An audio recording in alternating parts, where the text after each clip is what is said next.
at ang pakikipagkaisa ng Espiritu Santo naway sumayin lahat. Muli naman tayo ng Diyos sa gabi ito sa ating banal na Eucharistia at sa inspirasyon ng mga santo, lalo na ng ating gulita ngayon, si St. John Marie Vianney. Ay alalahanin din natin ang mga pagkakataon na hindi tayo naging tapat sa Diyos, sa mga pagkakataon na hindi natin ginawa mahalaga ang mga oras para tayo ay mas lalo mapalapit sa Kanya. Inaamin ko sa makapangyarihang Diyos at sa iyo mga kapatid na lumawa ako ng nagkasala sa isip, sa salita at sa gawa at sa aking pagkukulang, kaya sinasama ko sa mga nagpipigil at sa mga kapatid at mga banal. At sa iyo mga kapatid, ako'y panalangin sa Panginoon aking Diyos. Kaawaan tayo na makapangyarihang Diyos, patawarin tayo sa ating mga kasalanan, at katubayan tayo sa buhay na walang hanggan. Amen. Panginoon, kaawaan mo kami. Panginoon, kaawaan mo kami. Kristo, kaawaan mo kami. Kristo, kaawaan mo kami. Panginoon, kaawaan mo kami. Panginoon, kaawaan mo kami. Panalangin tayo.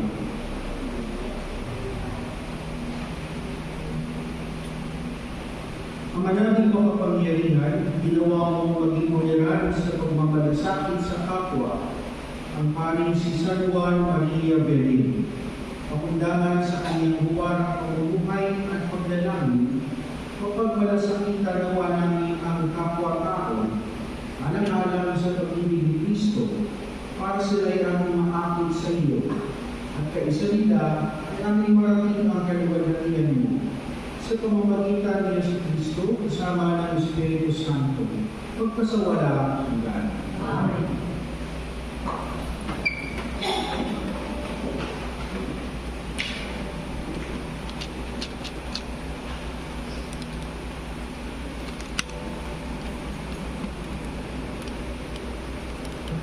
Magbasa mula sa aklat ni Propeta Jeremias.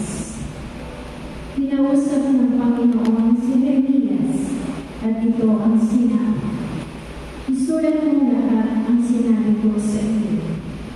Ito ang sabi ng Panginoon sa kanyang bayan.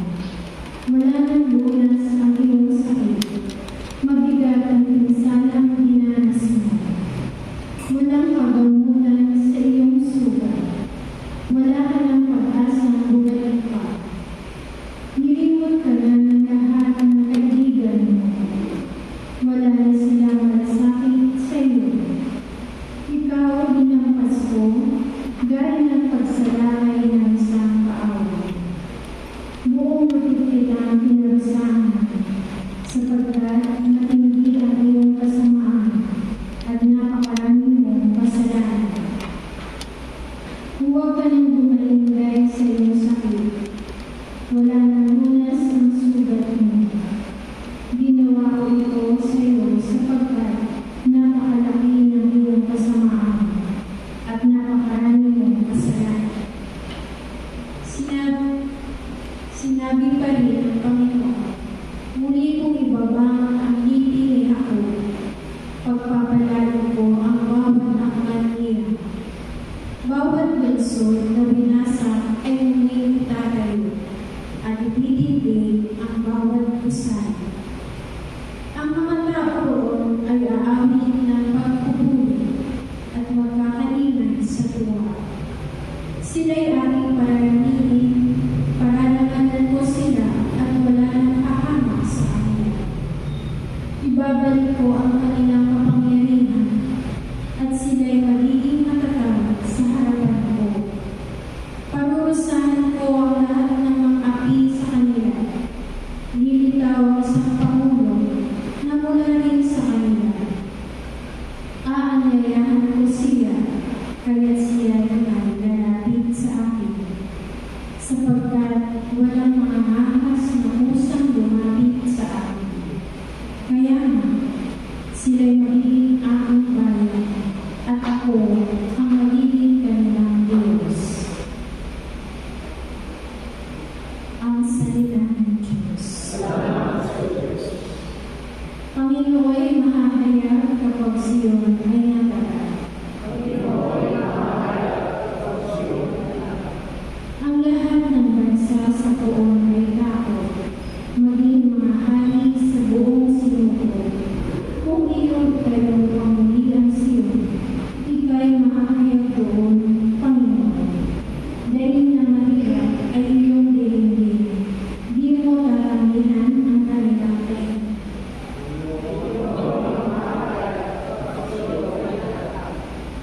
Ito'y matititig upang matunghayan ng sunod na lalong di ka dumalata. Ikaw nga, O poon, ay papurihan mula sa itaas, lulukan ng banal. Ang lahat sa lupa'y iyong minamasdan, iyong binili ang pagkatagpuyan ng mga bilanggo, ang hatol ay bitay, upang palayain sa hirap at kabiyak.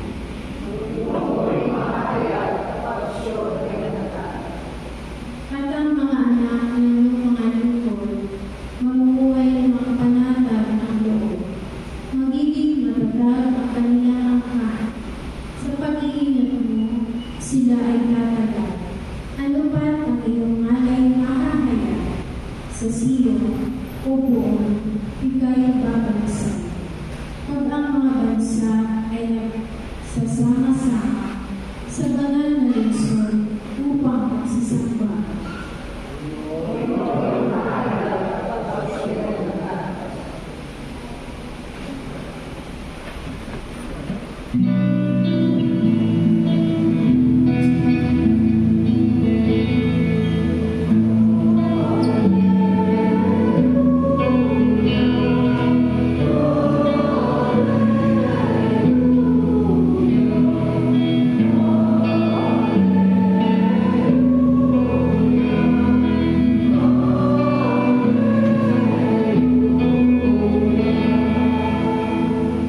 Guro, anak na pumili ng Diyos, amang masagdan, ika'y hari ng Israel.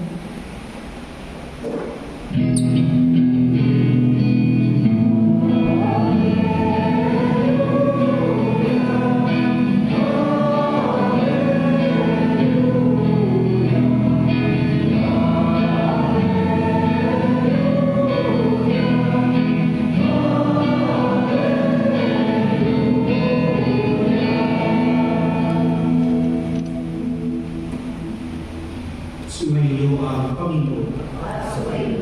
Ang mabuting balita ng Panginoon ayon kay San Mateo.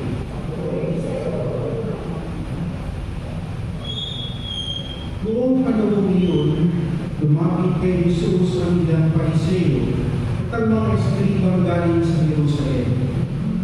Kanilang tinanong siya, bakit nilalabag ang mga alagad mo ang turo na minanan natin sa ating mga pinuno? Kumakain sila na hindi muna naghuhugas ng kamay ayon sa paraang iniutos. Hinalapit ni Jesus ang mga tao at kanyang sinabi, makinig kayo lahat at unawain ang aking sasabihin. Hindi ang pumapasok sa bibig ng tao, kundi ang lumalabas ang nagpagpaparami sa kanya sa mata ng Diyos. Lumapit ang mga alagad at kanilang sinabi, alam ninyo, nagdamdam ko ang mga Pariseo sa sinabi ninyo. Sumagot siya, bubunutin ang bawat halamang hindi tinanim ng aking amang nasa langit. Hayaan ninyo sila. Sila'y mga bulag na kalaakay. At kapag bulag na umaakay sa bulag, kapwa sila manghulog sa hukay. Ang mabuting balita ng Panginoon.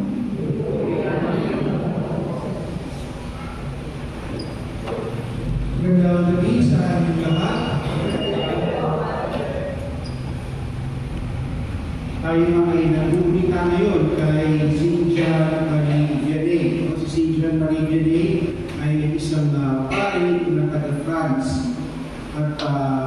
isang matingkad sa kanyang buhay, sa kanyang karanasan, ay ang kanyang pagiging parish priest sa loob ng 41 taon sa iisang lugar, sa iisang parokya lang. So, 41 years siyang naging parish priest sa isang lugar na tinatawag na Ars, o R, si Cyprus, no? Lugar ito sa France. So, hindi siya nagpalipat-lipat ng assignment at doon lang siya hanggang siya ay tumanda, hanggang siya ay pumanaw. Marami tayong mga kabataan na kasama dito ngayong gabi. Kung tatanungin mo raw ang mga kabataan sa panahon ngayon, sino ang inyong mga influencers? Diba? Sino ang inyong mga influencers? At marami sa kanila ang sasagot, probably vloggers. Yan, ang unang-una, vloggers. Alam niyo ba yung sabihin ng vlog sa mga thunders na nalilito? Alam niyo yung sabihin ng vlog? Bakit tinawag ng vlog? Or vloggers? Kaya tinawag ng vlog, ito ay pinagdugtong na dalawang salita, ang video log. Yun kaya naging vlog. Okay? Vloggers. Ang sabihin na sa mga video, doon sila kapag nagsasigning, kaya sa-sign up, diba? Nakikita yung mga mukha nila. So, kaya tinawag na vloggers. O yung iba siguro, ang kanilang influencer ay mga singer. Yan. O kaya yung mga mahilig sa sports, yung mga athletes.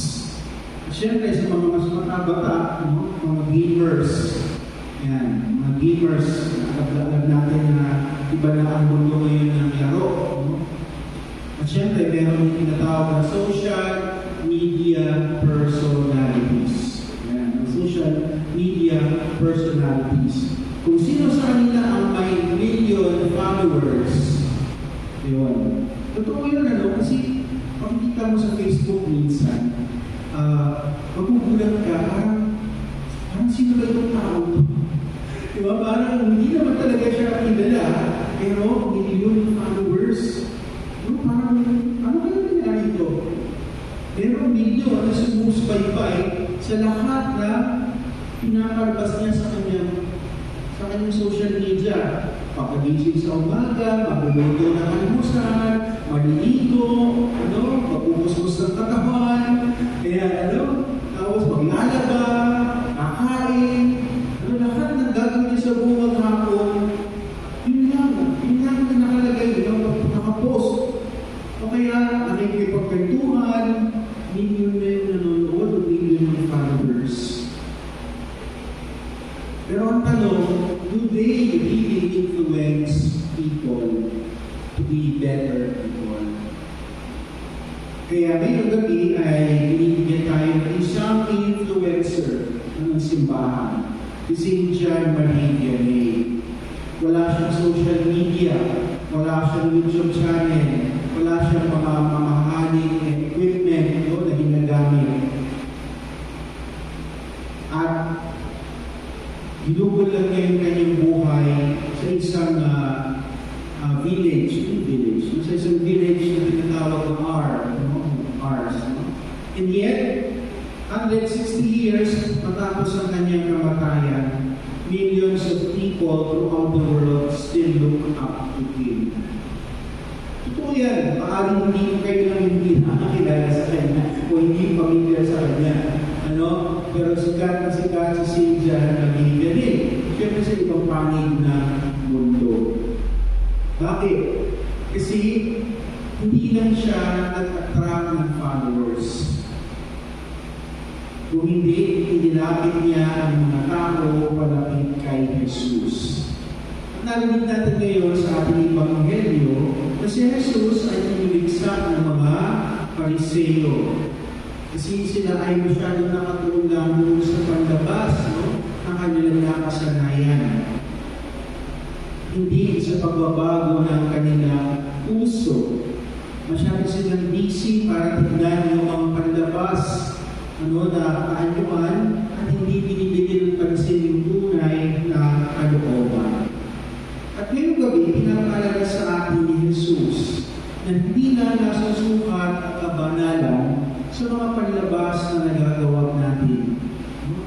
kundi higit sa lahat, yung ating buhay, spiritual, at paano ito nakaugat sa ating ugnayan sa Diyos. Sapagkat gano'n ang naging buhay ni Cynthia Marie. At anong iniwan sa ating ang karanasan na ito? Number 1, build your character before your image. Build your character before your image. Sa kasalukuyan, maraming mga kabataan, halimbawa, would spend a great deal of time building online image. Kinakailangan maging maayos yung profile picture, kinakailangan naka-edit, di ba? Lalo na ngayon, AI, alam mo yung kulay ng AI. Concern nila yung maraming followers, maraming manonood, and isipin mo ano sasabihin ng ibang tao. Pero pinapaalala tayo ni Jesus sa kalibito na hindi mahalaga kung ano yung sasabihin ng ibang tao kung hindi ano ang nakikita ng Diyos sa ating kalooban. Why? Because influencers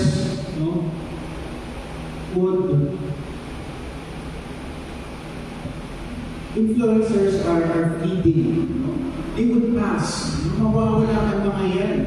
Pero ang mananatili ay kung sino tayo kahit wala ng mga influencers na yan. Halimbawa, di ba? Yung mga influencers na tinatawag, kinakailangan yung kakainin nila, maganda, picture, di ba? Yung kinakain nila, kailangan healthy, ayan, di ba? Pero, kukuha nila yung picture. Ang tanong, ginagawa ba talaga nila yung para sa kanilang sarili o para sa followers? Paano kung wala nang iba nakakita? Paano kung walang nanonood? Kasi yun yan ang nanonood nangyayari sa tao in general. Masyado tayong apektado ano ang sasabihin ng ibang tao. Masyado tayong apektado ano ang sasabihin nila na image natin. Si Cynthia Marie, actually, titignan natin siya. Hindi naman talaga siya appealing, di ba? Hindi naman talaga siya appealing kasi maliban sa maliit yung kanyang height, hindi siya matalino. Okay? Hindi siya talaga matalino. In fact, nag-struggle siya sa kanyang pag-aaral para maging pari. And yet, he possessed something that is greater. Ano yun? Yung sincere, yung kanyang puso, at yung kanyang kababaang loob. Character, more than the image. Diba? Why? Because character is the true test of one's personhood. Ang karakter, yung sabihin, yun yung tunay na sukatan ng pagiging tao natin. At ano natin yung nasusukat pag walang nakingin sa atin. Kung sino tayo kapag tayo ay mag-isa na lang. And so, ito yung unang pinapaalala sa atin na hindi tayo dapat masyadong umabase sa kung anong sasabihin ng ibang tao sa atin at yun na lamang yung sinusundan natin. Pangalawa, we need to stay close to God in a world full of noise. We need to stay close to God in a world full of noise. Ang ating lipunan ngayon, ang ating mundo ay sinasabi natin mas connected, di ba? Mas connected tayo because of technology. Pero ang tanong, talaga ba connected tayo because of technology? O meron lang tayo network? Talaga bang nakaugat yung ating ugnayan sa kanila? O baka naman dahil nakikita lang natin yung kanilang pangalan, nababasa lang natin yung kanilang pangalan, at akala natin connected na tayo sa kanila. Sa dami ng mga nababasa natin sa social media, na ingay at misinformation, ang doon ng totoo para tayo ay mas makarating sa Diyos. In your ministry and in your community, can you really say that I Masasabi mo ba talaga na pinakikinggan ko ang voice of God? Sa bahay, talaga bang voice of God ang aking nagiging basihan, ang aking mga desisyon? Sa trabaho, sa eskwela, yan. Ang voice of God ba ang talagang nagiging bahagi ng aking buhay para ako ay maging gabay ng ibang tao? Why? Because there are many things to listen to. Napakadaming dapat pakinggan sa mundo ito. At yun nga, di ba? Pagkatahimik na tayo, parang hindi mali. Pag tahimik yung tao, parang may problema. Pag tahimik yung tao, parang may pinagdaraanan. Kahit sa misa, di ba? Yan, pinag-uusapan namin sa liturgy, no? Kahit sa misa, kailangan palaging maingay. Dapat walang gap, walang interval. Hindi pala pwedeng gano'n. Because we cannot listen to the voice of God if we are doing sin, not outside, but inside us. Totoo naman, di ba? Paano ka makakapakinig kung ang iyong pahinga at ang iyong puso ay puno ng iba't ibang tunog, ng iba't ibang ingay?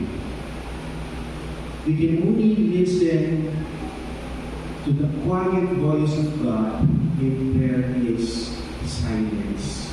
Kasi doon natin makikita ano yung purpose, di ba? Ano yung goal ng ating ministry. The world gives so much information, but God gives direction. Iba na uso nga yung many years ago, 2 years ago, nauso yung equation, di ba? Na parang, ang dami mong alam. Tayo mo alam, mga ganon, di ba? Ito naman, ang dami na natin alam. Pero ang tanong, kung nalalaman natin, ay natutunan tayo para maging mabuting tao. And third, as we continue sa pagpapatuloy natin ng pagninilay sa buhay ni Cynthia Marie, we need to become a light, not just another spark. We need to become a light, not just another spark. Bakit? Kasi diba, yung kumikinang, minsan doon tayo na-attract, diba? Na-attract tayo ng mga makintab, no? Pero ang tanong, talaga bang ginagabayan tayo ng mga sparks nito compared to a light? Kaya nasabi niya dito sa Ebanghelyo, ano?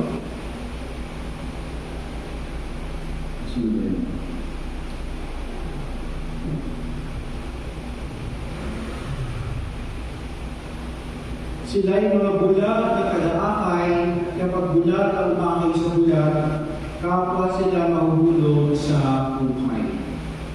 Ano ba yung kakulangan? Ano ba yung kakulangan sa mga tao walang paninigo? Sabihin na natin mga bulag. Diba? Kakulangan ng iwanan. Diba? Kakulangan ng light. Ano?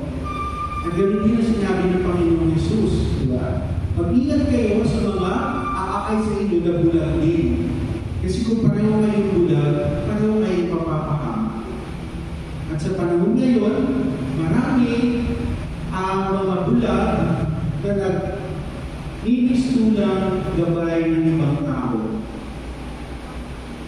Kapag sinabi natin influencer, ano ba talaga ang influence nila sa buhay natin? Diba? Kapag sinabi influencer, ano yung sinusundan natin sa kanila para masabi natin na ginagabayan nila tayo o natututo tayo na magkaroon ng direksyon yung ating buhay. Pinapaalala sa atin ng buhay at karanasan ni Cynthia Marie na hindi lang tayo basta sumusunod kung anong trending, kung anong sikat, kung anong popular. Pagpus, ang bawat isa sa atin ay dapat maging liwanag, hindi lang maging isla. Maging liwanag para sa iba, hindi lang isla na minsan ay nakakasilaw. Hindi ba kapag may nakikita tayong celebrity ngayon, o kaya ng mga popular na tao, na selfie sa kanila. Naalala ko dito mga nakaraang buwan kasi season yan na renewal, di ba? Season yan na renewal ng mga lector, ng mga EMHC, sa ating diocese, no? Ng mga greeters, no? Ako personally, natatawa na lang kasi minsan yung renewal nila, pinadalawang oras na nga lang, no?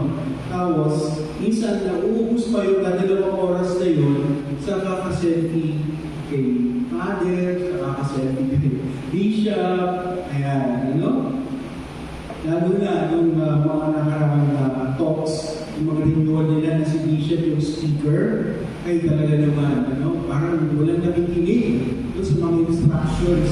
Kinakailangan, no? Makipag-selfie sila kay Bishop. For example, may isang araw, may isang Sabado na sabi ko kasi, ano napuno, iba-ibang parokya yun, no? Imagine ninyo, no? Kung merong 3 dekade, 6 times 3, 18, no? Or less, 18 to 24 parishes din Sabado kasi tapos may iba-ibang grupo pa na ma-attend na renewal formation. After ng talk ni Bishop, naman ilang, kasi may question and answer, tapos may pictorial. And sabi ni Bishop, oh, sige, karoon tayo ng pictorial. Walang umuwi, no? Walang umuwi, talagang hintay nila. Sabi ko, sige, parang maging maayos po tayo. Ay, sige lang naman na una nandito, sila na rin yung unang grupo ko, papapicture kay Bishop. At pila po tayo ng maayos. Ay, talaga naman, ano? Kung sino ba yung mga taga-simbahan, yun yung napakahirap bigyan ng instructions, no? So, nagagawa na sila, siksi na sila noon, no? Meron ng grupo na nakatayo, meron na nakarating na sisingin mo, nakinig naman pa talaga kay Bishop. Ayan, ano? Ang tanong parang kung gagawin mo sa picture ni Bishop, magiging banal ka ba? Di ba? Nagkasimbahan ko, babad yan sa misa, babad yan sa parokya, no? Babad yan kay Father. Pero di ba? Hanggang doon na ba talaga tayo nag-iiwan, no? Sa mga bagay na parang pakiramdam natin na sparks lang rather than giving us direction. Kaya itong tatlong mahalagang puntong ito, no? Number 1, build your character before your image. Number 2, stay close to God in a world full of noise in order to listen to His voice. And number 3, we need to become light, not just another spark.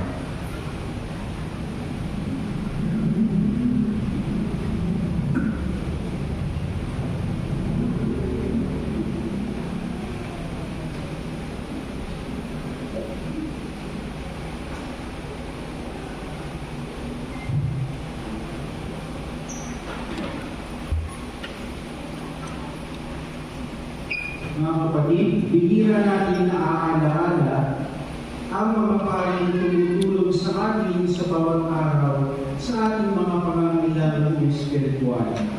Sa kapistahang ito ni San Juan Maria Vianney, alalahanin natin sila sa ating mga panalangin at ating itugon, Panginoon, hindi mo ang aming panalangin. Panginoon, hindi mo ang aming panalangin.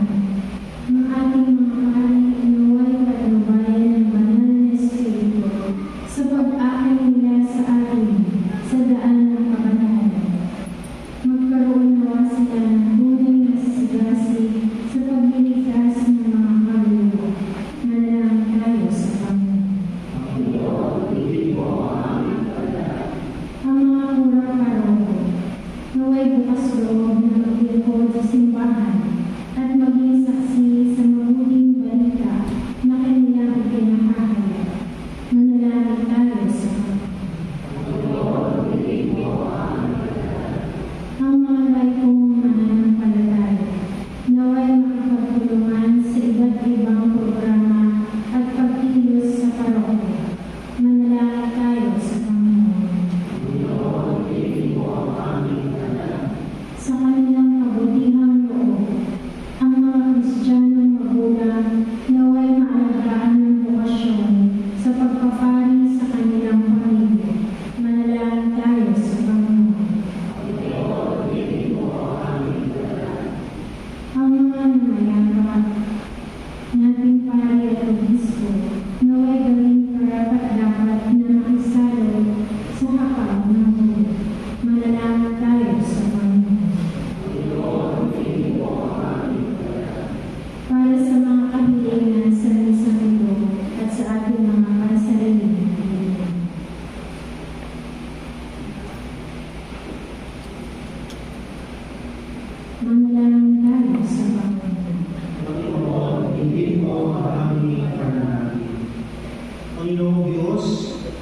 tulong ng mga panalangin ni San Juan Maria Vianney, gabayan at pangalagaan mo ang aming mga kura-paroko.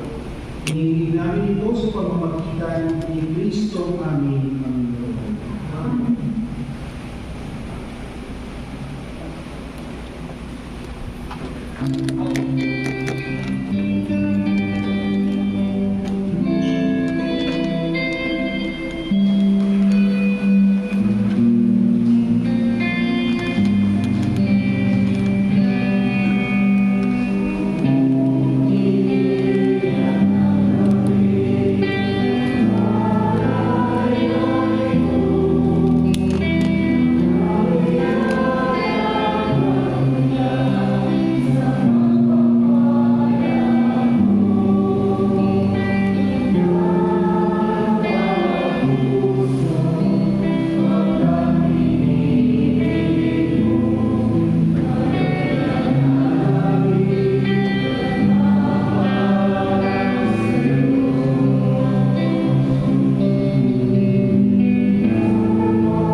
Manalangin kayo mga kapatid, upang ang ating paghahari, kalugdan ng Diyos, mga makapangyarihan.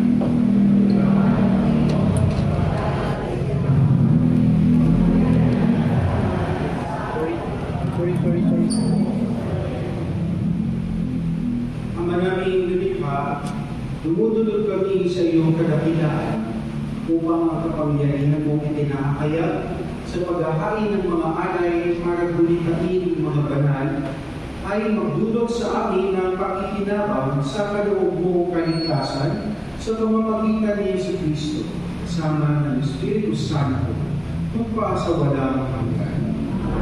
Sumainyo ang Panginoon, taas at Diyos ang iyong puso at diwa.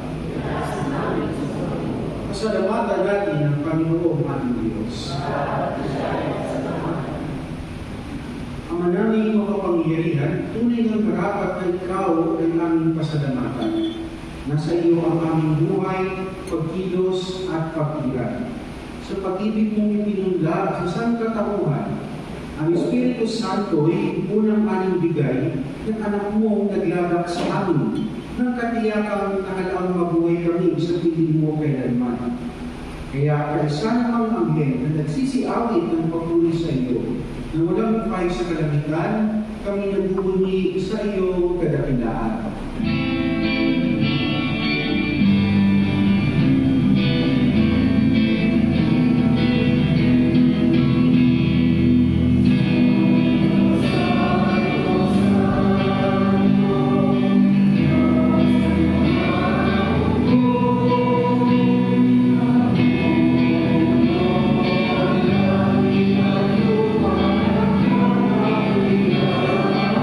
Oh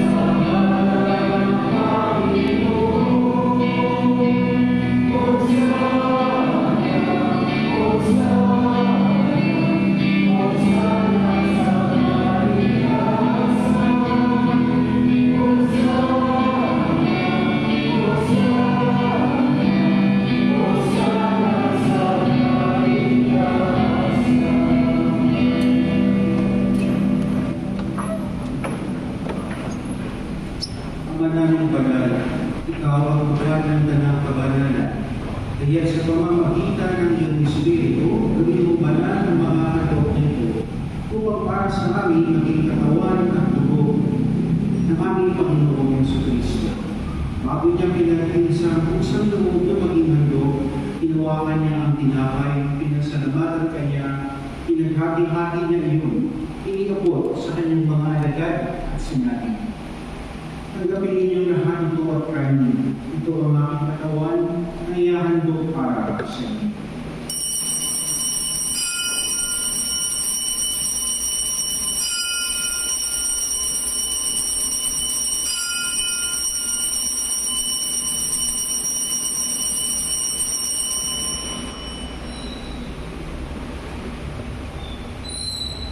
Hindi naman noong matapos ang hapunan, hinawakan niya ang kanis. Hindi kanyang pinasalamatan, iniabot niyang kanis sa kanyang mga alagad at sinabi, "Tanggapin ninyo lahat ito at inumin. Ito ang kanis ng aking dugo, ang bago at walang nagagtipan. Ang aking dugo na ibubuhos para sa inyo at para sa lahat, sa inyong pagpapatawad ng mga kasalanan. Gawin ninyo ito sa paglalala sa akin."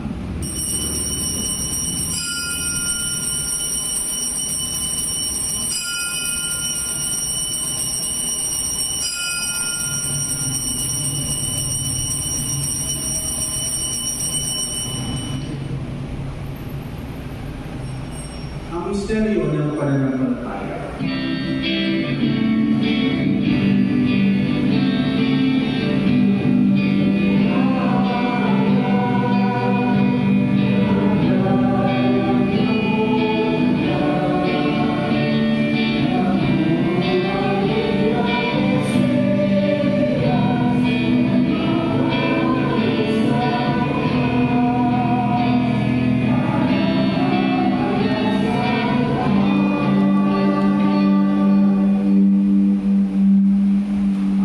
Ginagawa namin ngayon ang pagkalala sa pagkamatay at muling pagkabuhay ng iyong anak. Kaya iniaari namin sa iyo ang tinapay na nagbibigay buhay at ang kalis na nagkakaloob ng kaligtasan. Kami nagpapasalamat dahil kami iyong inarapat na tumayo sa harap mo para maglingkod sa iyo. Isinasama namin kami magsasalo-salo sa katawan at dugo ni Kristo ay mabuklod sa pagkakaisa sa pamamagitan ng Espiritu Santo. Amanin namin po ang iyong simbahang nagana sa buong daigdig. Gustusin mo kami sa pagpili kay San Leon na aming Papa at Elias na aming Bispo at ng Tanang Kapalitan. Alalahanin mo rin ang mga kapatid namin na hinday na may pag-asang sila ay muling mabubuhay, gayon din ang lahat ng mga pumanaw. Kaawaan mo sila at patuloyin sa iyong kaliwanagan. Kaawaan mo at maging dapat kami lahat ng mga salo sa iyong buhay na walang wakas. Kaysa ng mahal na Birhen Maria na ina ng Diyos, ni San Jose na kanyang esposo, kaysa ng mga apostol at ang lahat ng mga banal na namuhay dito sa daigdig ng kalugod-lugod sa iyo, may pag-iwang naman namin ang pagpupuri sa ikararangan ko sa pamamagitan ng iyong anak na aming Panginoong Jesucristo. Sa pamamagitan ni Kristo, kasama niya at sa Kanya, ang lahat ng parangal at papuri ay sa iyo, Diyos ng mga makapangyarihan, kasama ng Espiritu Santo, magpasawalang hanggan.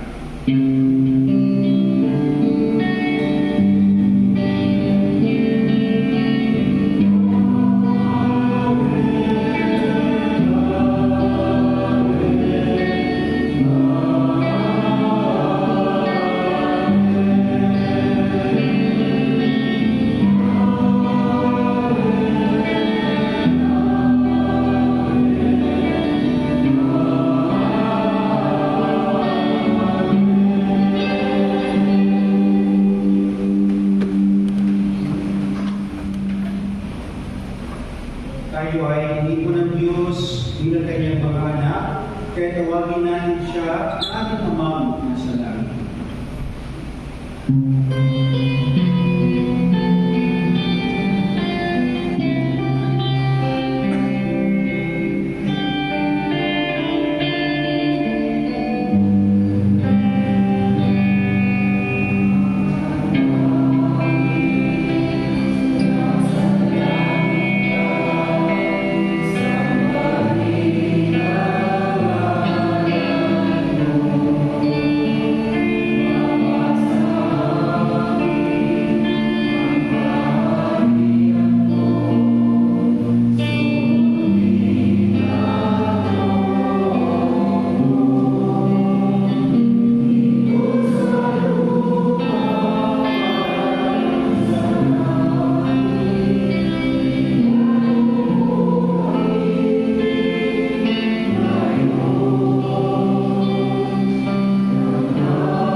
pagkalooban ng kapayapaan araw-araw, iligtas sa kasalanan at ilayo mo sa lahat ng kapahamakan.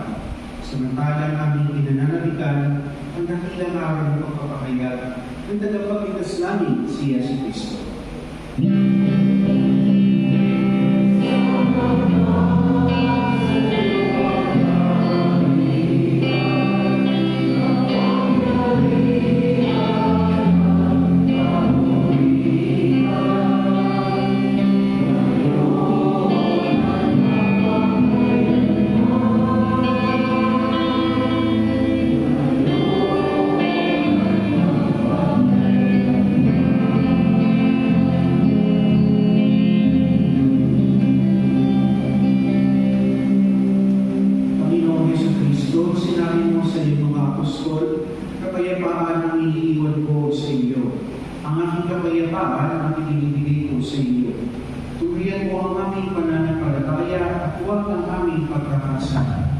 Pagkalooban mo kami ng kapayapaan at pagkakaisa ayon sa iyong kalooban, kasama ng Espiritu Santo, magpasa walang hanggan.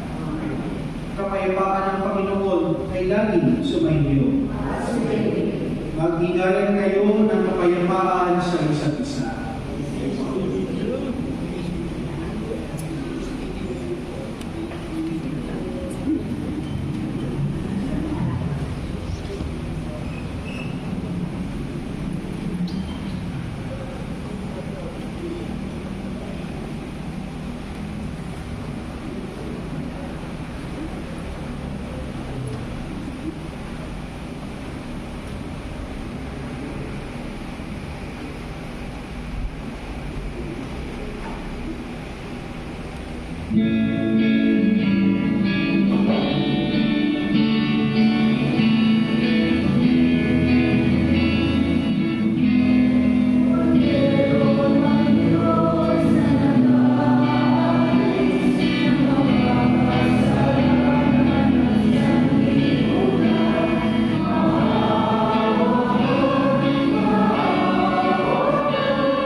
Ito ang Kordero ng Diyos na nag-aayos ng mga kasalanan ng sanlibutan. Para tayo mga tinawag upang tumanggap sa kanyang banal na piging.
Manalangin tayo.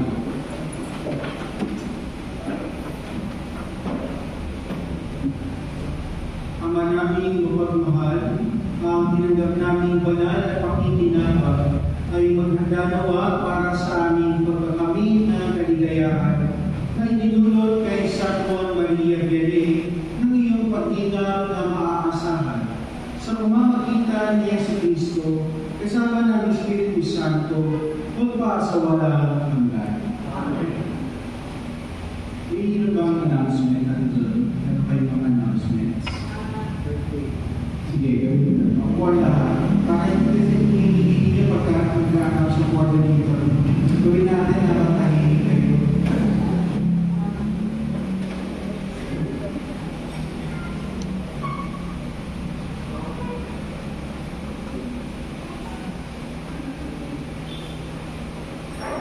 Para po sa mga announcement namin, meron po kami sa August 8, 22nd in OG, CC anniversary. I-invite po natin kayo Father. Sa ano po yan, yung Region of M, 6 p.m. po, August 8. And then, yun po, ang motto po namin is Mamayan.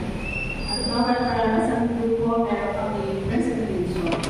Sana ready na po ang lahat para sa presentation. Para makita po yung Father, no?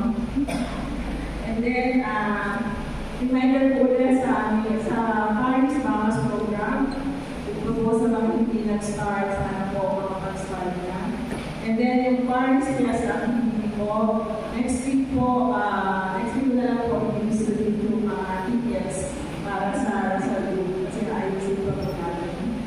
And then, meron po tayo kasi cultural festival at para sa DOG po is yung Mascara. So, ang grupo is DOG na, PLM, Family and Life, MC, Agustin po. Tapos, next week po ang sponsor is St. Luke. So, yun po ang activity next week. Father. Tapos pagkakalusan naman ng second collection para po sa dulo namin kay Sister Susan kasi meron po siya operation sa August 10. So sana po matulungan natin si Sister Susan at second collection namin. Hindi po, yan po. Ano po gagawin yung second collection? Hindi okay lang dyan naman ako dyan gusto sa ito. Para mahiya kayo kay Jesus na hindi magbigay. Mother, nakatulong ako sa center.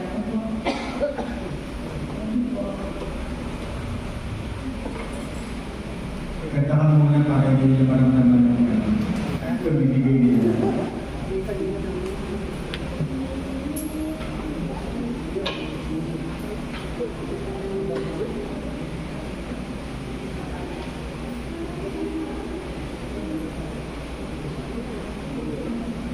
Kaspala na akin ba yun? Oo, kaspala na.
to birthdays, anniversary, birthday for birthday this time. Iyon po ang inyong ulong para sa panalangin na pagpapaspas. Diyos, kasang nilikha, nagpupuri at nagpapasalamat kami sa iyo para sa handog mong buhay. Hindi mo ang panalangin ng iyong mga alagad na bumubulita ang kanilang kaarawan sa buwan na ito ng Agosto at nagagalak sa mga handog mong buhay at pag-ibig, pamilya at kaibigan. Pagpalain mo sila sa pamamagitan ng iyong patuloy na pananahan sa kanila at tutuin mo sila sa iyong pagmamahal upang matamasa nila ang darating ng mga masayang taon. Lahat na ito naway maging kalugod-lugod sa iyo. Hinihiling namin ito sa pamamagitan ni Kristo aming Panginoon. Amen.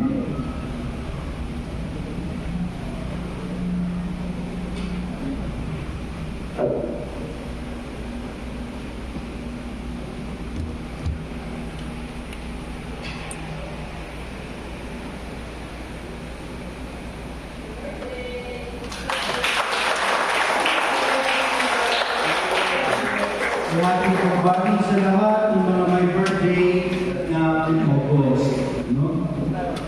At yun lang po dahil ito siguro yung reminders or some announcements both sa community at para sa parokya.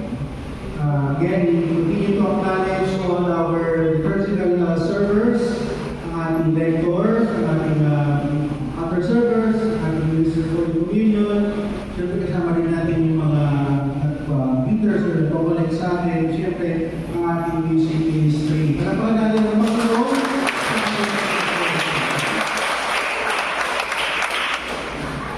At sana ay tuluyan tayong gabayan, no? At magbigyan ng inspirasyon ni Sinzan, maging galing sa kanyang halimbawa. No? Lalo na sa mga punto na ating binigay sa gabi ito. Build your character before your image. Stay close to God in a world full of noise and become alive, not just another spark. Sumainyo ang Panginoon. At pagpalain kayo at inyong mga pamilya na kung may kapal sa ngalan ng Ama at ng Anak at ng Espiritu Santo. Kumayo kayo at patuloy na magaling at paglingkuran ang Panginoon. Magandang gabi at pagkinig kayo mamaya at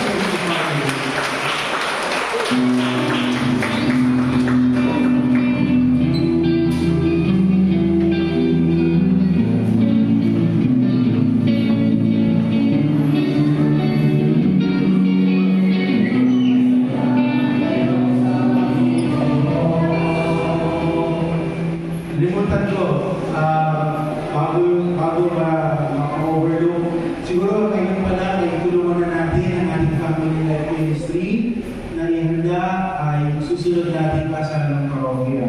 Ngayon pala na ay meron kayong kilala sa ating bahay, maganda na ikalusin natin sila habang maaga at i-prepare ang kanilang mga documents. No? At syempre, pareho sila na may handa, spiritual.